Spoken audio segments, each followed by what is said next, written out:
বিসমিল্লাহির রহমানির রহিম।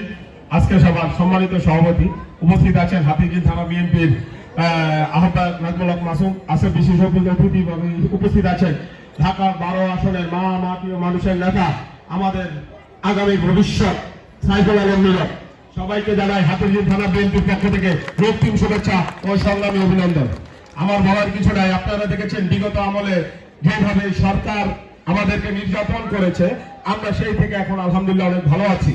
আমরা দেখবেন আমাদের ভারপ্রাপ্ত চেয়ারম্যান তারেক রহমানের নির্দেশে বিগত যখন দেশের ক্রান্তিকাল হয়েছে, বিগত যত ক্রান্তিকাল আছে সব ক্রান্তিকালে আমাদের এই সাইফুল আলম নীরব আমাদের মাঝে এসে দাঁড়িয়েছে।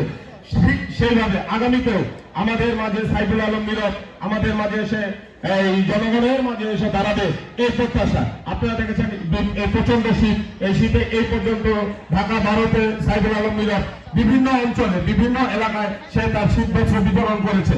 এইভাবে সে তার ধারাবাহিকতা বজায় রাখবে, এই বলে আমি আমার বক্তব্য শেষ করছি। বাংলাদেশ জিন্দাবাদ, বাংলাদেশ জাতীয়তাবাদী দল জিন্দাবাদ, খালেদা জিয়া জিন্দাবাদ, তারেক রহমান জিন্দাবাদ, তার শহীদ জিয়া অমর, তারেক রহমান বীরের দেশে আসবে ফিরে বাংলাদেশে। ধন্যবাদ সবাইকে।